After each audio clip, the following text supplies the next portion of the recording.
And when the sun rises, we are afraid it might not remain. When the sun sets, we are afraid it might not rise in the morning. When our stomachs are full, we are afraid of indigestion. And when our stomachs are empty, we are afraid we may never eat again. My name is Nia Wilson, Mama Nia, and I'm the executive director of Spirit House. How many of you all know how Mike Brown was when he got shot? What was he doing? Walking. Hands up. Hands up.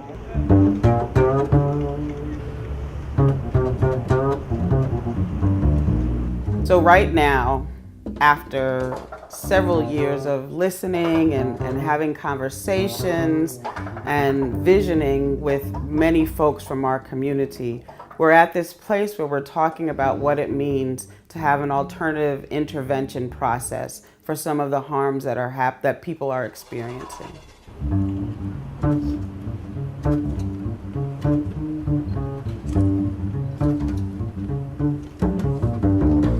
That's what this is about, intimidation.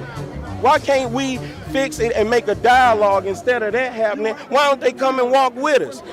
You can't keep telling these guys, be quiet, don't curse, pull your pants up, this, that, and the other. This is their everyday life, and they mad. They're mad. I'm mad. We should all be mad, man. We should all be angry because of what's going on right now. The police answer, the court answer to conflict is a hammer. Whatever the problem is, the answer is a hammer. This has been going on before Michael Brown. This has been going on before Trayvon Martin, before Emmett Till. You know, this has been going on for a long time. You must disperse immediately or be subject to arrest.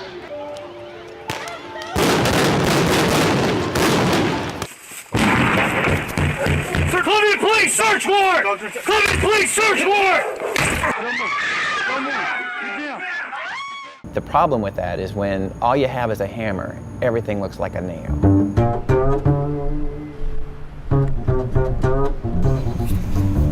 It's a big bank, I guess, you know what I mean? The jail is a big bank and people are just depositing and there is no withdrawals. You're in the back seat when you go to that jail. There's no way you can win. Our prison industry is a multi-billion-dollar industry and it works for them. It works for people who want to control poor people and people of color and keep them marginalized. It works for those people.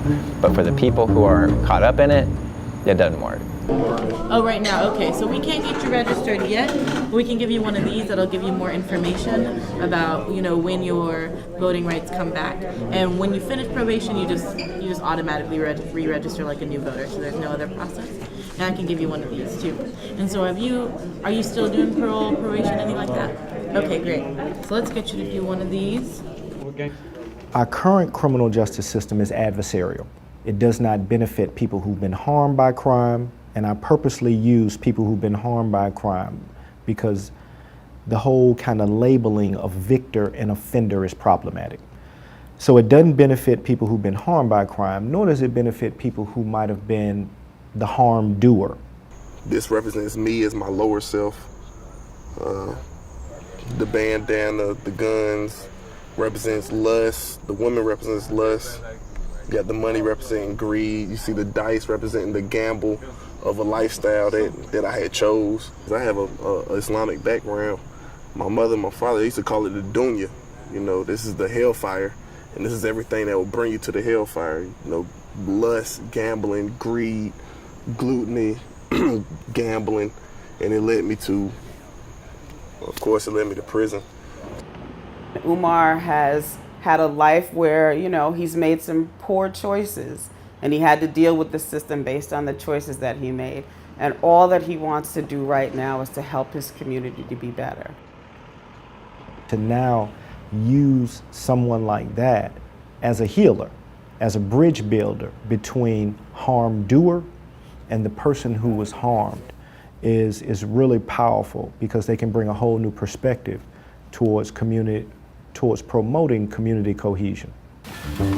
With this opportunity, a lot of mothers will be keeping their children home. And I believe that that's the biggest one, because I know that my mother had that feeling. Every time the phone rang late at night, she was afraid to pick up the phone. Sirens at night, she was afraid to come to the door. With a mediation opportunity, a lot of mothers will be at ease knowing that there are some people from the community that's helping their community. We need a completely different paradigm that recognizes the power of community and the agency of community to come up with their own solutions. And that's what Harm-Free Zone and a restorative justice process does.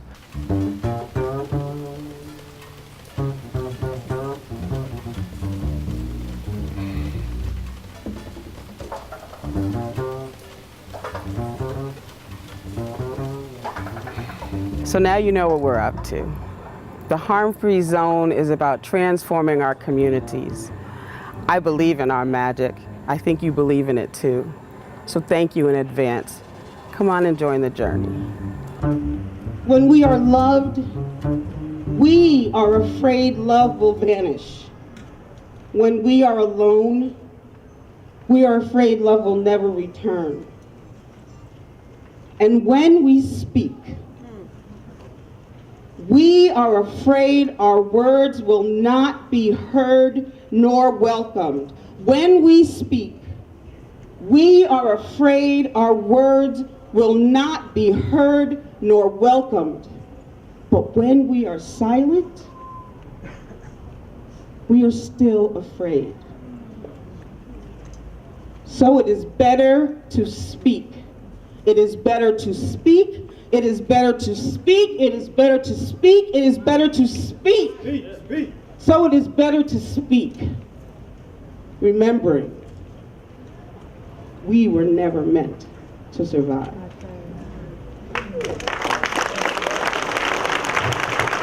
Mr. Mayor, thank you once again. Thank you. Again, to those who are interested in seriously organizing,